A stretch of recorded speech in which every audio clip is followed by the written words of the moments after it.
засаг даргын хамгаалын газар доктортой амжиргаа 3 тусал хамтран засгийн газрын худалдан авах ажиллагааны онолын үндэс түүх хэрэгцэн орчин олон улсын туршлага сургалтыг зохион байгуулж байна. Монгол Улсын засгийн газраас эдийн засгийн хөгжлийн өсөлтийг нэмэгдүүлэх, ядуурлыг бууруулах, иргэдийн амжиргааг дээшлүүлэх зорилгоор 2002 оноос доктортой амжиргаа хөтөлбөрийг хэрэгжүүлж эхэлсэн билээ.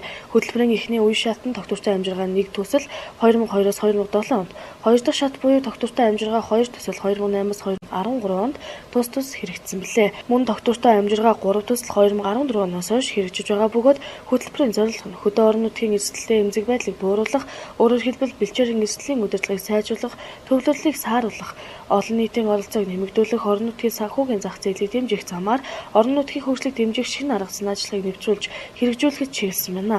Хөтөлбөрийн эхний шатыг 8 аймаг туршилт хэлбэрээр хэрэгжүүлж, хөтөлбөрийн 2 дахь шатыг үндэсний хэмжээнд хэрэгжүүлжээ. Энэхүү 2 шат бүхий төслийн үр дүнд төсвийн тухай хуульд өөрчлөлт оруулж 2013 онд орон нутгийн хөгжлийн сан бий болжээ.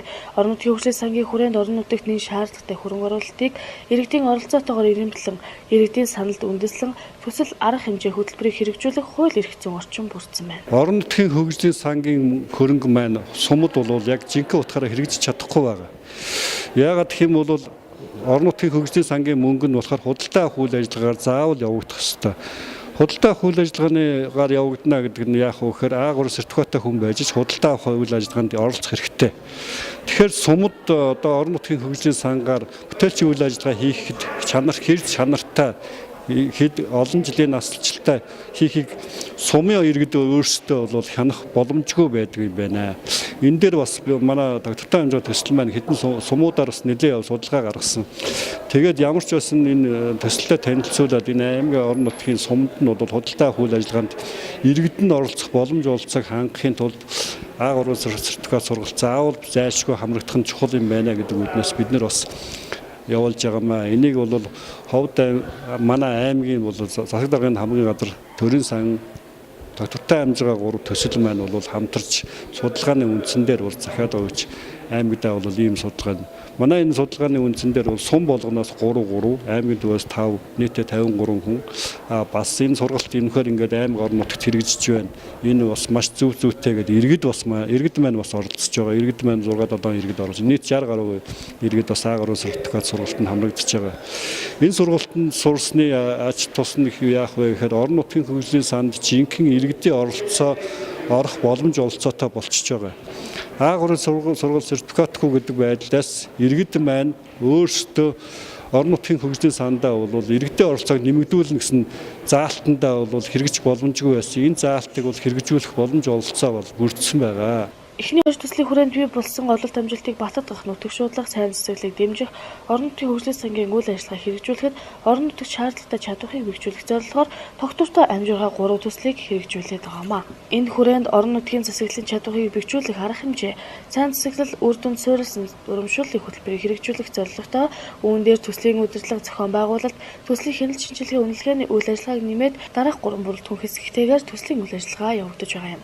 Бүрэлдэхүүний 1-р хэсэгт орон нутгийн засаглал амжиргааны чадварыг бэхжүүлэх, 2-дугаар сайн цэцэглэл, үр дүнд суурилсан урамшууллын хөтөлбөр, 3-дугаар төслийн удирдлага, хяналт шинжилгээ үнэлгээ гэсэн 3 хөтөлбөрийг хэрэгжүүлэхээр ажиллаж байгаамаа. Энэ сургалт маань болохоор засгийн газрын худалдаа авах ажиллагааны сургалт, төрийн болон орон нутгийн өмчийн хөрөнгөөр бараа ажил үйлчилгээ худалдаа авах тухай хууль, за үүнийг хэрэгжүүлэхтэй холбоотой үнэлгээний хороонд орж ажиллах эрх бүхий А3 сертификат олгож байгаа сургалт байгаа. За тэгэхээр энэ сургалтыг бол сангийн яам, Германы хамтын ажиллагааны нийгэмлэг, Дэлхийн банк хамтраад доктортой амжиргаа 3 төслийн хүрээнд 21 аймаг даяар явуулж байна. За 21 аймаг тус бүрийн сумдуудаас одоо 3 төлөөллийг оролцуулж байгаа юм ба. За сургалтын гол зорилго нь юу вэ гэхээр энэ төслөөс орон нутгийг хөгжүүлэх санд бол тодорхой бас мөнгө хуваарлаж байгаа тий. Орон нутгийн нийт иргэдийн одоо сайн сайхны төлөө зарцуулахын төлөө. Тэгэхээр энэ орон нутгийн хөгжлийн сан дээр хуваарлагдаж байгаа мөнгнөөс одоо хэрхэн зарцуулах юм? Юунд зарцуулахын те худалдаа авах ажиллагаа зөв-зөвтэй хийлгэхийн тулд энэ А3 сургалтыг зохион байгуулж байгаа. Тэгэхээр орон нутгийн иргэд маань А3 сертификаттай сургалтандаа хамрагдаад А3 сертификатаа авчих юм бол орон нутгийн хөгжлийн сангийн зарцуулалтанд худалдаа авах ажиллагаанд нь оролцох боломжтой болж байгаа.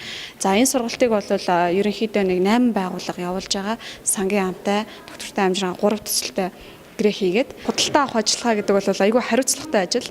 Энэ орон нутгийн сангаас ч байна уу, орон нутгийн төсвийн хөрөнгөөс ч байна уу, төсвөөс санхүүжүүлж байгаа мөнгийг зөв зүйтэй зарцуулах ёстой.